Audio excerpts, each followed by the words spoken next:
이삭 웃다라고 하는 제목으로 오늘 말씀 함께 나누도록 하겠습니다.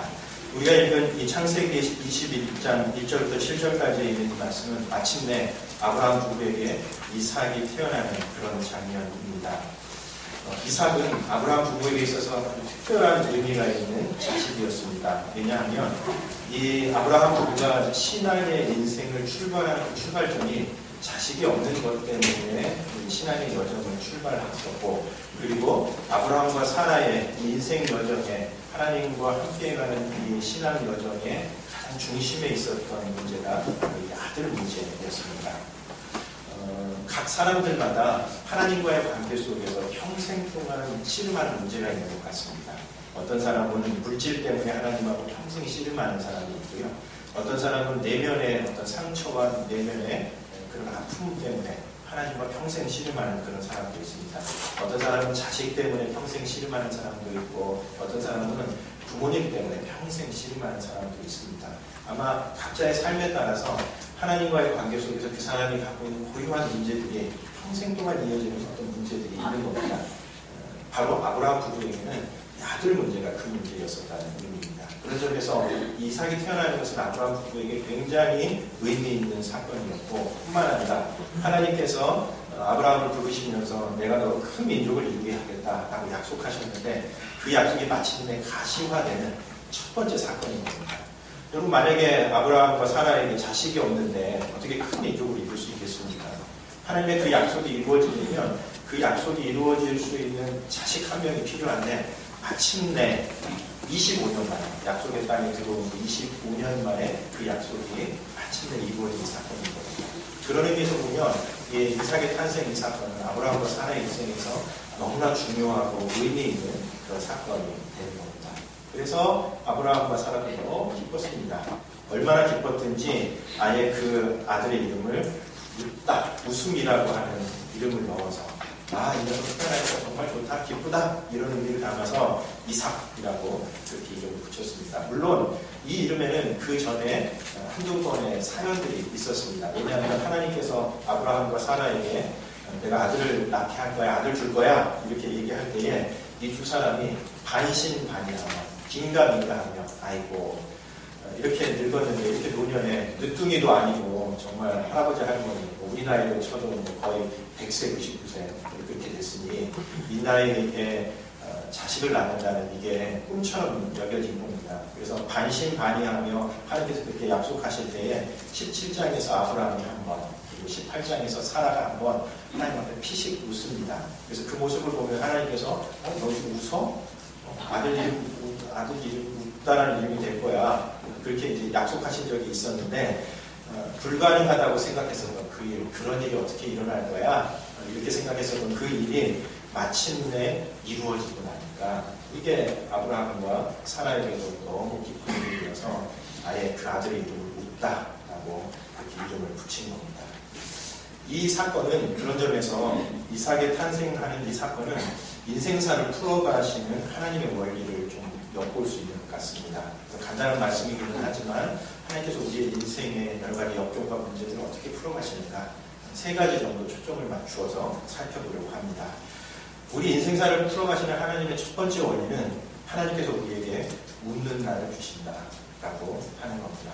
아브라함과 사라에게 과연 웃는 날이 있을까? 자식이 태어날 수 있을까? 자식이나 있을까? 자식을 품에 안아볼 수 있을까? 이런 어떤 생각을 하면서 살아가던 아브라함과 사라에게 마침내 아들이 태어나고 크게 웃는 날이 있는 것처럼 하나님께서는 우리에게 반드시 웃는 날을 주신다. 이게 인생사의 원리라고 하는 겁니다. 우리도 사실 문제 한복판에 있을 때에는 웃는 날이 절대 올 것 같지 않죠. 어떤 문제 속에 있을 때에는 이 문제 때문에 내 인생이 완전히 주저하는 거 아닐까? 이 문제의 터널을 벗어날 수 있는 끝이 과연 오기는 오는 걸까? 이런 어떤 고민과 염려, 이런 게 굉장히 많습니다. 그러나 돌이켜놓고 생각을 해보면 어느 틈엔가 생각지 못했었던 계기가 만들어지고, 그러면서 그 문제가 자연스럽게 풀려지면서 안도하고 웃게 된 그런 경험들을 되돌이켜보면 문제 한복판에 있을 때는 웃는 날이 우리에게 절대 없을 것 같고, 이 문제가 내 인생에 정말 결정적인 문제가 되어서 이 문제 때문에 내가 주저앉을지 모르겠다 이렇게 염려하지만, 하나님께서는 우리가 생각지 못했었던 때에 생각지 못했었던 방법으로 우리에게 웃는 날을 가져다 주신다라고 하는 겁니다. 왜 그럴까요? 웃는 날을 가져다 주시는 게 하나님의 본성에 아주 가깝기 때문에 그렇습니다. 그러니까 하나님은 본성상 우리에게 웃는 날을 가져다 주시는 그런 분이신 겁니다. 왜 그럴까요? 우리가 믿는 하나님은 사람들을 무조건 나무라고 공포스럽게 만드는 억압적 폭군이 아니십니다. 사람들로 하여금 너 잘못하면 내가 벌 줄 수 있어. 그러니 나한테 잘 보여야 돼. 이렇게 하는 하나님이 아니십니다. 성경의 하나님은 그런 하나님이 아니십니다. 이것은 무속신앙이 얘기하는 신들이죠. 무속신앙이 하나님이 기본적으로 우리에게 두려움을 갖게 하죠. 너 인생에 문제 있지? 이거 안 풀려질지 몰라. 그러니 구슬하고 돈 내야 돼. 이렇게 얘기하면 신을 달래라고 얘기하는데 성경의 하나님은 그런 하나님이 아닙니다. 뿐만 아니라 바리새인들의 차가운 율법주의의 하나님도 아닙니다.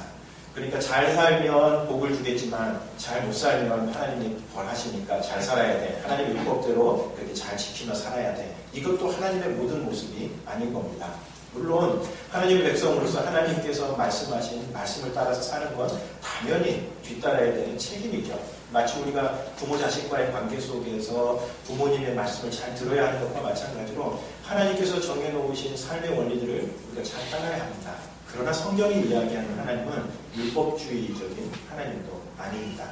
예수님께서 이 땅에 계실 때에 가장 격렬하게 예수님과 맞붙었던 세력이 바리새인들인데 이 바리새인들이 믿었었던 하나님이 율법주의적인 하나님이시죠. 그 사람들하고 왜 예수님께서 가장 격렬하게 많이 논쟁을 하셨을까요? 그것은 예수님께서 우리에게 가르쳐주신 그 하나님이 율법주의 하나님이 아니신 겁니다. 예수님이 가르쳐주신 하나님은 어떤 하나님이시죠? 은혜의 하나님, 사랑의 하나님이십니다. 그 하나님은 우리의 삶의 문제 한복판에 들어오십니다. 우리가 고통받을 때에 저 멀리서 그냥 쳐다보시면서 그냥 뒷짐이나 쥐고 계신 그 하나님이 아니라 우리가 그 문제 때문에 힘들고 고통스러워하고 어려워할 때 그 삶의 한복판에 찾아오셔서 그 문제를 선하게 바꿔주십니다. 그런 점에서 하나님은 웃는 날을 우리에게 주시는 분이십니다. 그게 하나님의 본성에 더 가깝습니다. 우리가 믿는 하나님은 우리에게 웃는 날을 가져다 주시는 하나님이신 겁니다. 그런데 문제는 뭐냐면 우리가 웃음보다는 눈물에 더 훨씬 예민하다라고 하는 것이 문제인 것 같습니다. 요즘 이 뇌과학이라고 하는 게 되게 인기를 많이 부리고 있습니다. 그동안은 뭐 뇌라고 하는 게 워낙 복잡하고 어떻게 연구해야 될지도 모르고 그냥 그렇게 있었는데 이제 요즘은 연구 방법들이 좀 이것저것 생겨나기 시작하면서 뇌의 비밀들이 이렇게 저렇게 밝혀지고 있는데 그래서 뇌과학을 통해서 인간이 어떤 존재인지를 사람들이 연구하는 것에 굉장히 에너지를 많이 쏟고 있는데 뇌과학자들에 의하면 우리의 뇌는 행복한 순간보다는 고통의 순간을 더 정밀하게 기록하는 것 같다고 그렇게 이야기합니다. 그러니까 우리의 뇌 자체가 결국 기억이잖아요. 우리의 기억. 우리에게 기쁜 일도 있고 슬픈 일도 있고 눈물도 있고 웃음도 있는데 우리가 기억하는 것은 이 슬픈 일들, 고통의 기억들을 훨씬 더 자세하게 기록한다는 겁니다. 이유는 뭐냐면 똑같은 실수를 반복해서 저지르지 않기 위해서라고 그렇게 얘기합니다. 그러니까 그 사건이 일어났을 때 그게 되게 너무 고통스러웠던지라 우리의 뇌에서 아주 철저하게 전부 다를 기록을 해놓는 겁니다. 왜냐하면 그래야 나중에 혹시 그 비슷한 상황이 주어질 때에 기억이 탁 떠올라서 아 이거 가면 안 되겠구나 라고 생각을 할 수 있도록 하기 위해서 우리의 뇌 자체가 고통의 기억을 더 정밀하게 기록하도록 그렇게 되어 있다는 겁니다. 여기 실제로 뭐 그런 예들 되게 많이 들어볼 수 있을 것 같아요. 우리 남자들에게 가장 기억에 오랫동안 많은 기억이 남아있는 기간은 언제입니까? 군대 갔다 온 기억이잖아요. 군대 가서 축구하는 기억. 이거는 남자분들이 계속 얼마든지 얘기할 수 있는. 왜 그럴까요? 그때가 힘든 때인 겁니다. 그래서 우리 기억에 3년, 다른 기간에 뭐 2년이나 3년보다 훨씬 그 기간에 기억되는 것이 훨씬 더 많은 겁니다. 제가 여성은 아닌지라 뭐 이렇게 여성들의 예를 적절하게 드릴까 좀 적절하지 않을 수도 있으나 여성들 한번 이렇게 멋진 옷을 입고 그다음에 뾰족 구두를 딱 신고 길을 가다가 넘어졌어요. 그래서 막 스타킹도 나가고 무릎에 피도 나고 이럴 때에 어떠신가요? 예, 카메라가 막 여러 대 막 돌아갑니다. 그러면서 슬로우 비디오 기억이 되면서 카메라가 위쪽에서도 이렇게 부르는 모습도 막 떠오르고요. 심지어는 남의 마음속도 막 익힙니다. 그래가지고 아이고 혼자 저러고 폼내고 가더니 결국 그럴 줄 알았다. 이러는 사람들의 마음도 막 익히잖아요. 네? 우리의 뇌가 보통은 훨씬 자세하게 기록한다는 이야기입니다. 저도 그 초보 운전 시절에 사고를 한번 크게 낸 적이 있습니다. 우리 송병신 얘기 때도 비치용 성경 이야기 한 적이 있는데 가끔가다 좀 희한한 그 실수를 하는 때가 있는데 초보 운전 시절에 그때도 설 명절이었습니다. 설 명절에 이제 저희 큰형님 농장에 그러니까 이제 시골 농로를 가다가 거기가 좀 길이 좀 이상했어요. 그랬는데 오르막에 오르면서 다리가 약간 굽어 있는 것을 잘 보지 못하고 굽어 있다는 생각을 하면서 핸들을 많이 꺾었더니 이게 눈길에 그 갑자기 헛돌다가 탄력을 탁 받으면서 다리 옆에 난간을 벗어나서 이렇게 뒤집어진 겁니다. 그러니까 이렇게 얘기하면 이제 큰 사고 같은데 큰 사고이긴 하나 그렇게 큰 사고는 아니었어요. 왜냐하면 이제 농수로인데다가 겨울이라서 마침 물도 없고 이래서 뒤집어져서 한번 제가 엄청나게 들어요. 그때 지금도 막 기억이 나요. 그다음에 제가 뒤집어지는 그 순간이 막 기억도 날 뿐만 아니라 그렇게 뒤집어지고 난 다음에 엉금엉금 기어 나와가지고 저희 집사람하고 애들 통화하고 이랬었던 기억이 아직까지도 생생하게 남습니다.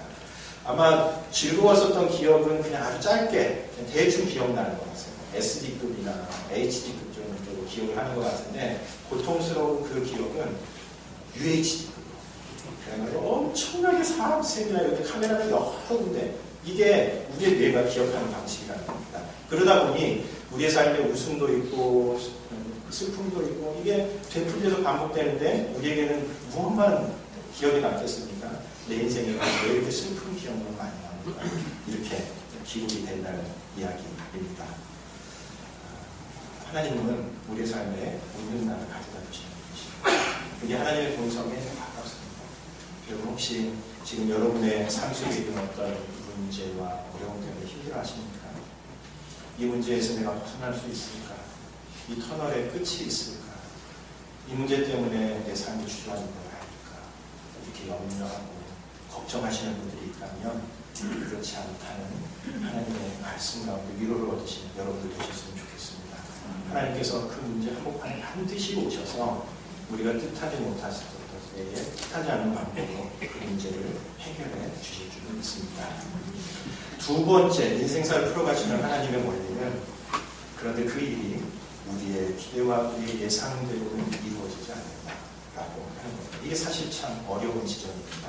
그 문제가 해결되는 건 분명한데 우리가 생각하기에 좋은데 우리의 계획대로 잘 풀어지지 않는다는 겁니다. 우리의 방법과 우리의 시간표가 아니라 하나님 나름대로 시간표와 방법을 갖고 계셔서 그 시간표와 방법대로 이루신다는 겁니다. 오늘 말씀 1절과 2절에서 계속 반복되는 표현이 그것입니다. 여호와께서 말씀하신 대로 사라를 돌보셨고 여호와께서 말씀하신 대로 사라에게 행하셨으므로 사라가 임신하고 하나님이 말씀하신 시기가 되어 노년의 아브라함에게 아들을 낳으니 여호와께서 말씀하신 대로 하나님이 말씀하신 시기가 되어 무슨 뜻이겠습니까? 하나님의 방법과 하나님의 시간표대로 이 일을 이루셨다라고 하는 겁니다. 그랬으니 25년 만에 이 일이 이루어진 겁니다. 아마 아브라함 예상에 아들을 낳을 때 아브라함이 기대했었던 어떤 적기가 있었을 겁니다. 이때쯤 아들이 태어나면 참 좋겠다 하는 그런 때가 있었을 겁니다. 아마 팔레스틴 땅에 처음 도착했을 때 하나님의 부르심을 받고 고향 떠나는 일 쉽지 않았는데 그 말씀에 순종해서 떠나니까 엄청난 좋은 일들이 많이 생기네. 이런 얼마나 좋은, 정말 더없이 좋은 때였을 겁니다. 약속의 땅 팔레스틴에 딱 정착하자마자 아들이 태어났으면 그때 정말 좋았을 겁니다. 하나님께서는 그대로 이끌지 않으십니다. 한 3, 4년쯤 되었을 때도 좋습니다. 왜냐하면 이제 이웃들하고 좀 알면서 아브라함이 자기 고향을 왜 떠나게 됐는지 그 사연도 듣고 아브라함이 있는 하나님이 어떤 하나님인지도 이웃들이 좀 보게 되었을 때에 그때쯤에서 아들이 딱 태어나면 이웃들에게 얼마나 할 말도 많습니까? 전도하기도 적기였겠죠. 하나님 믿어보세요. 여호와 하나님 최고 하나님이에요. 우리 아들도 주시고 얼마나 좋은지 모릅니다. 그때 적기였는데 그렇게 이루어주시지 않았습니다. 10년쯤 되었을 때도 괜찮습니다. 10주년 기념 이렇게 하는 그때에 아들과 하나 떡하니 안고 축하 잔치를 벌였다면 이때도 참 좋았었겠죠.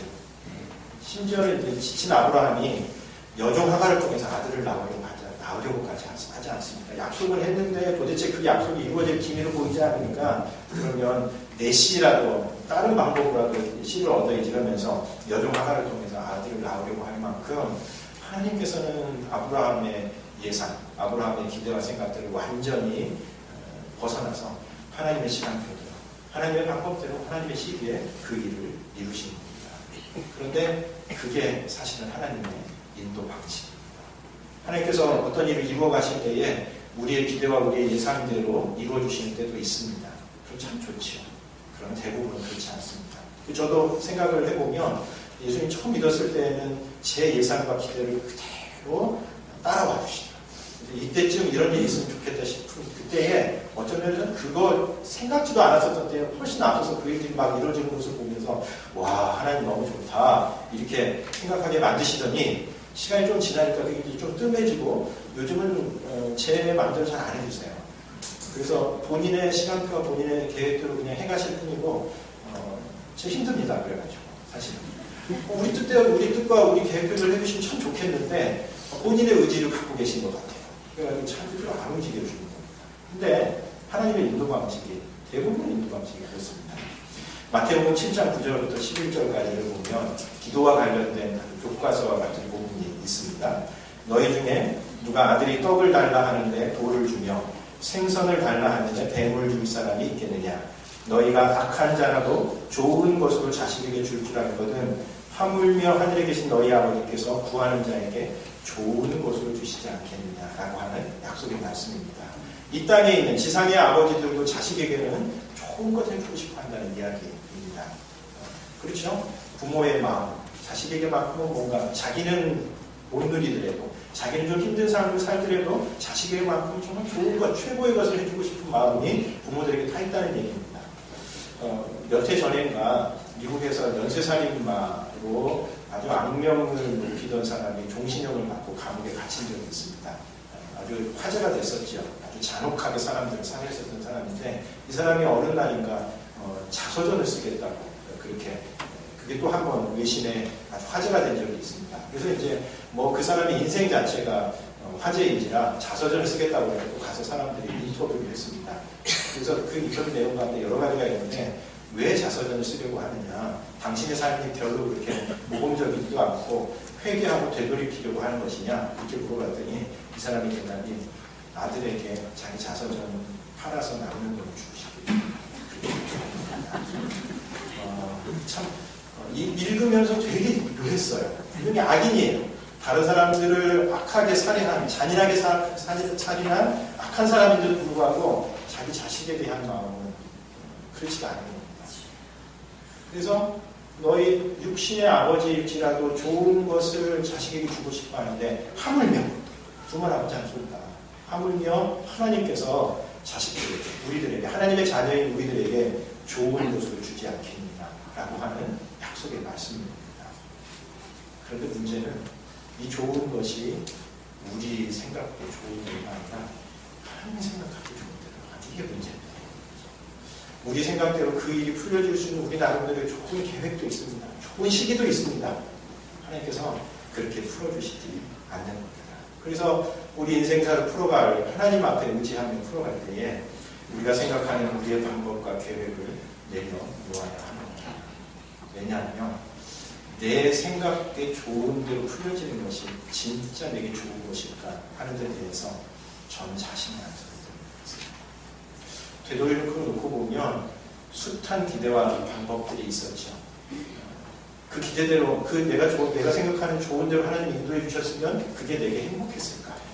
저는 그 자신이 알 수 없습니다. 자신이 잘 생기지 않습니다. 그 대표적인 경우가 저의 첫 번째 연애 대상입니다. 저희 집사람하고 결혼하기 전에 한번 그 젊은 시절에 포기로 연애를 했었던 적이 있습니다. 너무 좋았습니다. 제가 좋아할 만한 매력적인 요소를 다 갖고 있는 그런 자매였습니다. 근데 한 1년 만에 깨졌어요.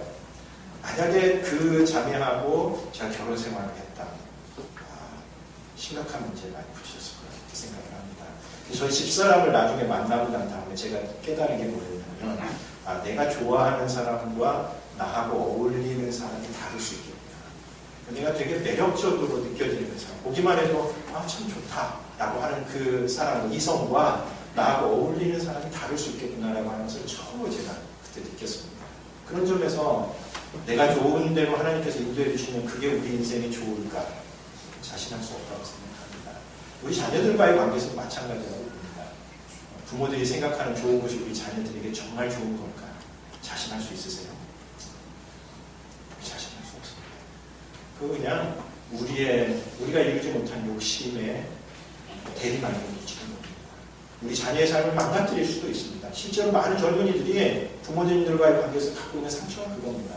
부모님이 자기를 사랑해 준 건 맞는데 그 사랑이 자신의 욕심에 대리만족이 아닐까 하는 그런 의문이 들면 부모님들과의 관계 속에서 어려워지는 겁니다. 우리가 우리에게 좋은 것을 우리도 알지 못하고 심지어 우리 자식들에게 좋은 것도 우리가 확신할 수 없는데 도대체 하나님 앞에서 하나님 제 방법이 좋습니다. 하나님 방법 거두시고 제 방법대로 해주십시오. 누가 감히 이렇게 얘기할 수 있겠습니까?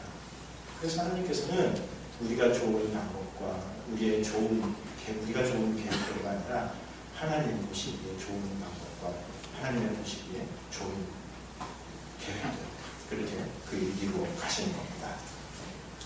이 김미경 씨라고 한때 최고의 스타 강사였던 분이 있습니다. 아주 많은 사람들에게 정말 인기, 많은 사람들에게 감동도 주고 격려도 주고 도전도 주고 하면서 아주 최고의 강사로서 이름을 날렸던 그런 여성분이십니다. 말을 정말 잘하고 정말 이렇게 통찰력이 있는. 그래서 저도 그 강의를 들을 때마다 이건 참 말도 잘하고 내용도 좋다 이런 생각들을 하면서 많이 봤는데 이분이 몇 년 전에 학력 문제로 굉장히 엄청난 고초를 겪었습니다. 그러니까 이제 학력 위조를 한 것으로 그렇게 되었고 그러다 보니까 이제 유명세하고 같이 맞물려서 그야말로 곤두박질을 친 적이 있습니다. 그리고 이분이 그 엄청난 고초를 미국에서 가서 얼마 동안 좀 지내면서 겪고 난 다음에 이분이 꿈길에서 빠지는 않는 세 가지 새길이라고 하는 강의를 한번 하신 적이 있습니다. 이 강의의 부제가 넘어진 후에 일어나는 겁니다. 자기가 이제 넘어져 본 거예요. 다 잘 나갈 줄 알았는데 생각지도 않았었던 이력서에 하나 기재했었던 그 사실 때문에 자기가 무너져 놓고 보니까 그때 잘 일어나는 게 참 중요하다. 그런 생각을 하면서 그 경험들을 정리해 놓은 그 강의입니다. 저는 이분이 하셨던 강의 가운데 최고의 강의가 이 강의라고 이렇게 생각합니다. 꿈길에서 빠지면 안 되는 세 가지 새길. 여러분 사실 우리도 나름대로 우리의 삶에 대해서 꿈꾸는 것이 있습니다. 그 길을 걸어가고 있습니다. 그런데 그 꿈길을 걷다 보면 우리가 생각하는 그 삶의 과정들을 거치면서 우리에게 불안히 부딪혀오는 새길이 유혹이 있다는 겁니다. 세 가지 새길이 있는데 첫 번째 새길, 추에 빠지면 안 된다. 그렇게 얘기를 합니다. 이 말은 무슨 얘기냐면 우리의 삶에 추가 하나 달려 있어서 이 추가 성공과 역경을 왔다 갔다 하고 행복했다가 불행했다. 그다음에 기뻤다, 슬펐다. 이 추가 우리의 인생에 하나 달려 있어서 이 추가 이렇게 왔다 갔다 한다는 겁니다. 여러분 실제로 그렇죠? 우리의 삶에 계속해서 좋은 날들만 있던가요? 우리의 삶에 계속 성공만 있던가요? 아니면 우리의 삶에 계속해서 나라고 떨어지는 일만 있던가요? 그렇지 않습니다. 끝에 가면 반드시 되돌아오도록 그렇게 되어 있습니다. 우리가 생각할 때 잘 나가는 사람들, 저 사람은 한 번도 실패해본 사람들이 없는 것 같다는 사람들도 잘 들여다보면 그 삶 속에 반드시 이 추가 있습니다. 그런데 이 추가 우리의 삶에서 이렇게 왔다 갔다 하면서 움직일 때에 중요한 것이 중심을 잃지 않는 거예요. 성공적으로 움직여갈 때에 와, 내 인생이 드디어 대박이구나 하면서 마음 중심으로 움직여가면 이 추가 언젠가 끝에서 다시 반드시 되돌아올 텐데 그때 중심을 잃게 됩니다. 반면에 우리 추가 불행에 안 되는 힘겨운 일들로 계속해서 가는 때가 있습니다. 이럴 때 아이고 내 인생이 끝났나 보다 이러면서 우리의 마음 중심이 그쪽으로 쏠리면 나중에 언젠가 이 추가 반드시 다시 올 날이 있을 텐데 그때 중심을 잃고 돌아오기 힘들다. 그렇게 얘기를 합니다. 그럼 그렇죠? 이 삶의 추가 계속 왔다 갔다 하니까 그냥 잘 되네. 생각지 않았는데 좋다, 기쁘다. 좀 안 되면 안 되는 날도 있는 거지 뭐. 이러면서 우리 마음 중심이 흔들려서는 안 된다는 얘기입니다. 두 번째로 슬럼프에 빠지면 안 된다. 그렇게 얘기를 합니다. 이 슬럼프라는 말이 이분의 이야기는 좀 너무 모호하다는 겁니다. 뭐하냐, 나 슬럼프 빠졌어. 이 얘기는 나 건들지 마, 상태 안 좋아. 이 얘기하고 비슷하다는 거예요. 근데 나 슬럼프에 빠졌다는 말로는 절대 슬럼프에서 벗어날 수 없다는 겁니다. 어떻게 해야 되냐면 그 슬럼프에 이름표를 붙이라고 이렇게 얘기합니다. 마치 병에 이름이 붙을 때에 당신 병 걸렸습니다 이러면은 어떻게 해야 될지 잘 모르지만 그 병이 어떤 병입니다 라고 병명이 나오면 그게 약을 먹어야 되는지 운동을 해야 되는지 수술을 해야 되는지가 드러나는 것과 마찬가지로 이 슬럼프도 그렇다는 겁니다. 슬럼프가 생겨나게 된 그 원인에 이름을 붙여야 그때야 비로소 슬럼프에서 벗어날 수 있다는 이야기입니다. 그래서 슬럼프에 빠지지 말고 뭐 때문에 슬럼프가 생겼는지, 예를 들면 피곤해서 그런 거예요. 피곤이라면 어떻게 되냐면 잘 쉬어야 되는 겁니다. 실제로 피곤하면 슬럼프에 빠질 수 있습니다. 혹은 마음속에 분노가 있어서 그런지, 불편하면 그것도 마찬가지로 완사가 싫어지는 그런 일이 없습니다. 그래서 이름표를 붙여봐라. 슬럼프에 빠지지 말아야 한다. 그게 두 번째 새끼입니다. 세 번째 새끼는 뭐냐면 오늘 좀 강조하고 싶은데 사회적인 알람에 빠지면 안 된다. 그렇게 이야기를 합니다. 이 사회적인 알람이라고 하는 것은 뭐냐면 사회가 혹은 다른 사람들이 가지고 있는 통념 속에서 우리에게 어떤 알람을 그때그때 울린다는 겁니다. 이때는 유치원에 가야 될 때가 되었습니다. 혹은 이제 초등학생이 되셔야지요. 혹은 청소년이 중학교를 갈 때가 되었습니다. 그리고 이제 대학에 가셔야지요. 이러면서 우리 사회가 우리에게 주입시켜놓은 알람이 있다는 거예요. 이게 사회적인 알람인데 이 사회적인 알람을 꺼야 된다는 겁니다. 왜냐하면 우리의 삶이 사회적인 알람을 따라서 그렇게 진행되지 않기 때문에 그렇습니다. 그 사회적인 알람이 켜있는 순간 이 사회적인 알람이 울리기 시작하면 우리의 마음속에 이때는 내가 뭐 해야 되는데 아직 난 그렇지 못하다는 것 때문에 자칫 잘못하면 굉장히 그 마음이 어려워질 수 있다는 얘기입니다. 그래서 넘어졌을 때에 우리의 삶의 꿈길을 걸어갈 때에 다른 사람들은 다 지금 이때쯤 이렇게 하고 있는데 나는 왜 이럴까? 이런 생각들이 아무런 도움이 되지 않으므로 사회적인 알람을 끄라 그렇게 이야기를 합니다. 무엇보다 요즘과 같은 격변기에는 더 그런 것 같습니다. 여러분 잘 아시는 것처럼 사회 전체가 완전히 너무 급하게 바뀌어가고 있습니다. 정신이 없을 정도로 바뀌어가고 있고 예전에 사람이 가지고 있었던 어떤 인생 60년, 70년, 70하는 나름대로의 그 시간표가 이제 유용한 시간표가 되지 않습니다. 누구도 그렇게 살아가지 않습니다. 그런데 여전히 우리 머릿속에는 그 사회적인 알람이 있는 거예요. 이때쯤에는 뭐 해야 되는데 안 되면 막 답답하고 힘들어하고 이렇게 되는데 그래서는 우리가 꿈길을 제대로 걸을 수 없다라고 하는 그런 이야기입니다. 실제로 사회적인 알람대로 우리의 삶이 살아가지 않습니다. 저도 이제 최근에 제게는 되게 그런 것들을 깊이 깨닫게 된 사건이 하나 있었는데 저희 친구, 저희가 대학교 때 같이 서클 활동을 했었던 친구 하나가 1년 후배하고 마침내 첫사랑에 결혼을 했습니다. 2년 전에. 와. 이 사건이 얼마나 놀라운 사건인지 여러분 인지하고 계시죠? 저는 결혼식 하객으로 가는 게 별로 없는 게 이제 없습니다. 저는 이제 어째 가냐면 저희 아이들이 이제 결혼식이나 가거나 아니면 누구 관계 때문에 가지 저희 친구의 결혼식 하객으로 가는 일이 없습니다. 그런데 2년 전에 40대 후반에 저희 친구 하나하고 후배 하나, 더군다나 이 사람들이 대학생 때 첫사랑이었어요. 남자애가 너무 좋아했었는데 이 여자애가 일찍 결혼하는 바람에 제대로 잘 뜻을 이루지 못했다가 어찌 인생의 우여곡절을 겪다가 2년 전에 마침내 결혼에 꼬리를 했습니다. 그래가지고 저희 친구들끼리 이제 카톡방을 만들었어요. 카톡방을 만들어가지고 친구 결혼이니 우리가 가서 축하해주자 이러면서 특별히 그 여성들이 많이 했었던 말이 너무 오랜만에 결혼하게 되고 가슴이 막 설레요. 그렇게 얘기하는 그런 일입니다. 근데 진짜 사회적인 알람은 완전히 깬 거죠. 사회적인 알람 완전히 깼을 뿐만 아니라 사는 게 너무 행복해요. 둘이서 이렇게 아주 넉넉한 공간은 아니라 신혼방을 꾸미고요.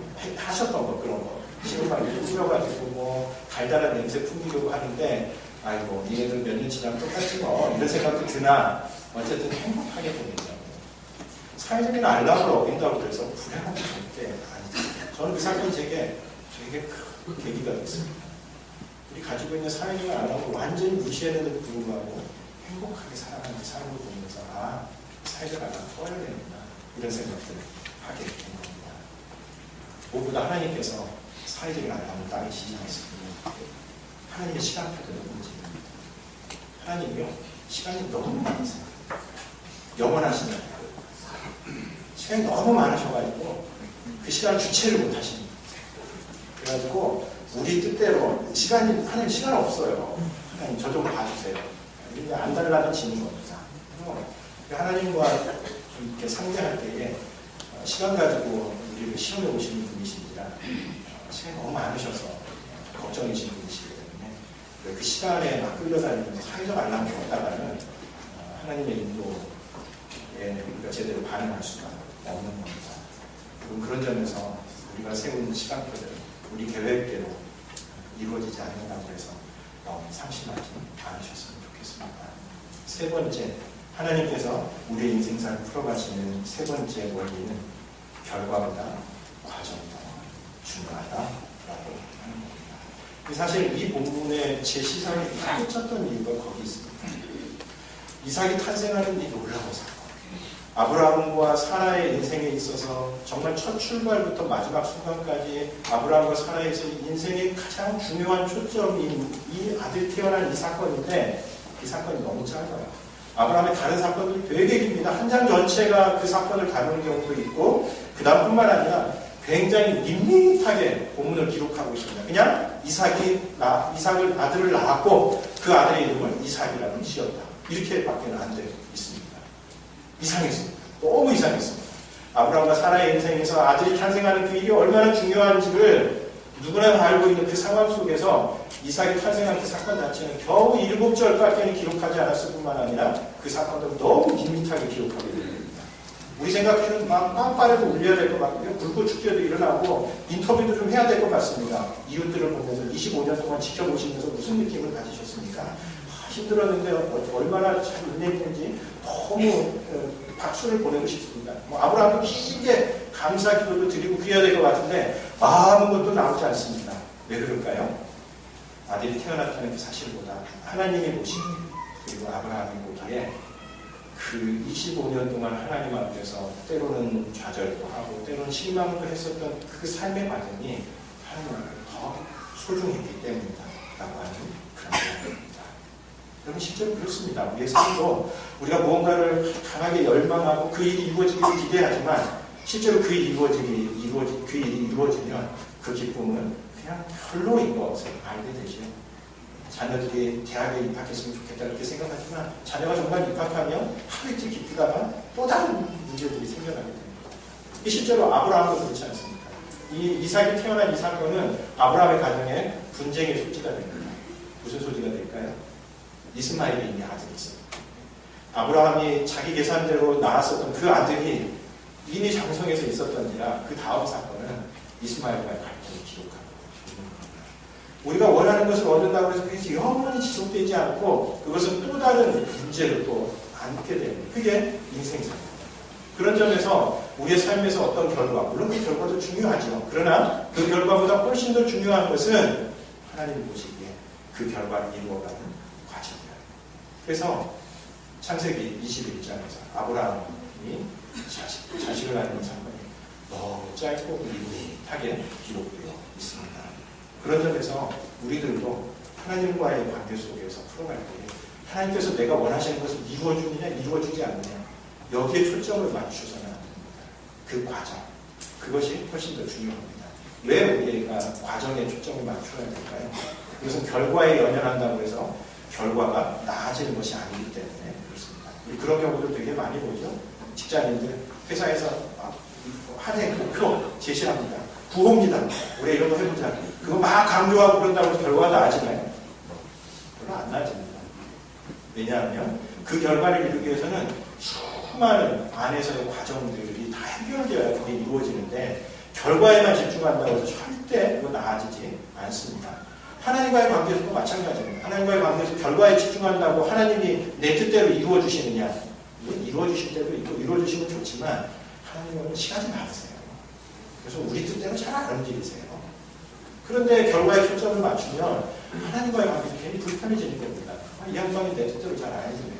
다 자기 마음대로 다 하시네. 이렇게 가면 힘들어지는 거죠. 힘들어지는 거죠. 결과에 집착하다 보면 오히려 더 중요한 것들을 놓칠 수 있습니다. 실제로 인생의 성공을 위해서 막 달려가는 사람들 가운데 가족도 망가지고 인간관계도 망가진 사람들 얼마나 많이 됩니까? 그러나 지나놓고 보면 그게 더 소중하죠. 그 일이 이루어지고 난 다음에 결국은 자기가 돌아와야 할 것은 가정이고 사람들과의 관계입니다. 친구들과의 관계. 그런데 그 성공을 위해서 관계를 다 깨뜨리고 가족도 돌보지 않고 이러다 보면 정작 자기가 돌아와야 할 때에 아무도 자기를 반겨주지 않습니다. 돌아가고 싶어서 그런 점에서 우리가 결과에 집중하지 않아야 됩니다. 뿐만 아니라 우리가 결과에 집중하지 않아야 되는 이유는 인생의 행복이 결과에서 오지 않고 과정에서 오기 때문에 그렇습니다. 우리가 결과에만 집착하면 그 결과는 반드시 또 다른 어떤 어려움, 다음 순간의 어려움을 가져다 주는 겁니다. 그래서 우리가 그 결과에 집중하지 않고 그 과정 속에 있는 것, 어떤 결과를 이루기 위해서 준비해가는 그 과정이 좋다, 그 일을 이루기 위해서 내가 이거 준비하고 있다. 그 과정을 즐거워하고 하나님 앞에 누리는 것, 그것이 진짜 행복이라는 이야기입니다. 이 법륜 스님이라고 하는 분이 진문죽닥이라고 하는 이런 어떤 그 프로그램을 진행하십니다. 스님 얘기해서 좀 죄송한데 이분이 참 아주 통찰력이 참 있으세요. 그래서 이분이 이제 사람들의 어떤 질문이나 이런 걸 받고 그 질문에 대한 본인의 어떤 답을 내는데 그 답 가운데 들을 만한 것이 참 많습니다. 제가 인상적인 것 중에 하나가 뭐냐면 어떤 사람이 이제 와서 스님한테 묻습니다. 자기가 뭐 나름대로 어떤 것을 얻었는데 회사에도 취직도 하고 그랬는데 연애도 하고 있는데 자기가 행복하지 않대요. 그래서 어떻게 행복할 수 있을까요? 이렇게 이제 묻는 질문입니다. 이 질문에 대해서 이 법륜 스님이라고 하는 분이 이렇게 대답을 합니다. 오히려 질문을 하는데 나이트클럽에서 돈을 받고 춤추는 사람과 돈을 내고 춤추는 사람이 누가 더 행복할 것 같냐? 당신 생각에. 나이트클럽에 가면 댄서들 있잖아요. 1시간 춤추면 돈 받는 사람들 댄서들이고 그 다음에 스님이 어떻게 나이트클럽을 하는지는 잘 모르겠으나 아무튼 돈 내고 가야 하는 회비가 있어서 그 1시간 추기 위해서 회비를 내는 사람은 두 사람 가운데 누가 더 행복할 것 같으냐? 라고 하는 질문입니다. 여러분 누가 더 행복할 것 같으세요? 우리가 생각할 때는 돈 받으면서 춤추는 사람이 행복할 것 같잖아요. 자기가 좋아하는 거 하면서 돈까지 받으니 얼마나 좋겠습니까? 근데 두 사람 중에 누가 더 행복하냐면 나이트클럽에서 춤출 수 있는 시간을 30분 늘려보면 안 됩니다. 나이트클럽 30분 더 추겠습니다. 그러면 댄서들은 죽을 사이 되는데요. 그렇죠? 반면에 여기 돈 내고 온 사람들은 어떻게 될까요? 환호성을 부르는 거거든요. 드디어 춤출 수 있는 시간 30분 넘다. 이유가 뭘까요? 춤추는 과정 자체가 즐거운 겁니다. 거기에 아무 결과가 주어지지 않고 그 과정 자체를 행복하게 하는 사람들은 정말 거기에서 행복을 느낄 수 있는 겁니다. 그런 점에서 생각을 해보면 사실 우리 인생사도 그렇습니다. 우리 인생사에는 여러 가지 과정들을 생각해보면 어느 것 하나를 이루면 그 다음에 또 다른 문제가 생겨나죠. 그거 이후로 또 다른 문제가 생겨납니다. 아이들 결혼하고 유치원에 어디를 보내요? 요즘 유치원도 아주 고민이잖아요. 좋은 유치원 모델 나오고 그리고 유치원 나오면 초등학교 고민이고 중학교를 또 잘 가야죠. 그래야 대학을 잘 갈 수 있습니다. 그러면서 이제 중고등학교 때 계속 대학 고민하고 살아가는 겁니다. 대학 들어가는 기분이야. 그렇지 않습니다. 요즘 이때부터 무슨 고민이 시작되냐면 내가 취업을 잘할 것인가. 얘를 외국에 몇 년을 보내야 하는가. 어학연수는 어떻게 해야 되는가. 그게 또 고민이 되는 겁니다. 그럼 취업하면 끝나느냐? 그렇지 않죠? 그 다음에 뭐가 문제죠? 결혼. 문제가 되는 겁니다. 요즘 결혼하면 너무 힘듭니다. 결혼하고 나면 또 자녀, 요즘은 자녀 때문에 또 고민하는 사람들도 많고요. 그렇습니다. 그리고 난 다음에 자녀 낳고 나면 그 다음에 어떻게 되죠? 이 자녀들이 할머니, 할아버지 품에 갑니다. 얘네들이 유치원 때부터 시작해서 무한반 이렇게 인생에 여러 가지 고민들이 반복이 되는 겁니다. 끊임없이 새로운 문제가 생겨나는 거죠. 근데 잘 생각을 해보면 지금 있는 이 순간은 그 앞에서 오랫동안 기대해왔었던 그 순간입니다. 아이들이 초등학교에 들어가고 얼마나 기쁩니까? 초등학교로 보내고 그 자체 너무 행복한 그런 일인데 그 다음 과정 때문에 걱정과 근심 속에서 그 과정을 기뻐하지도 못하는 겁니다. 그래서 계속 불행하게 살아요. 그래서 우리가 지금에 있는 그 순간을 하나님 앞에 행복하게 이것이 하나님 앞에 기쁘고 즐겁게 살아가는 그 방법이 되는 겁니다. 저희들도 자녀들이 이제 좀 거의 다 커놓고 보니까 제일 좀 아쉬운 건 뭐냐면 이 아이들이 이제 초등학교 한 5, 6학년 되니까 더 이상 엄마 아빠 품에 안 안기더라고요. 이제 같이 가자고 해도 안 가고 더군다나 남자애들이라 더 재미 좀 없어요. 딸들이 낳구나 이런 생각들을 많이 하는데 어쩌겠습니까? 그럴 수는 없는 거죠. 그래서 이 아이들이 이제 어렸을 때는 아이고 이 녀석 언제 크나 맨날 엄마 아빠 이렇게 귀찮게 하고 힘들게 하나 이랬는데 이제 그 품에 안는 엄마 그리고 아마 우리 자녀들 이렇게 키우고 이러면 쉽지 않을 텐데 조금만 지나면 그거 불가능합니다. 이때가 있어요. 그 사실 그 과정 속에서 우리가 누릴 수 있는 기쁨과 즐거움과 행복이 있는데 그 행복을 놓치지, 그 행복 다 놓치면서 살아가요. 왜요? 결과보다 과정이 중요하다라고 하는 것을 이제 잘 알지 못하기 때문에 그렇습니다. 아마 우리가 원하는 것은 이루어질 수도 있고 이루어지지 않을 수도 있는 것 같습니다. 그러나 그 과정에서 믿음이 남지요. 아브라함 부부가 나중에 이삭을 하나님 앞에 바칠 수 있었던 겁니다.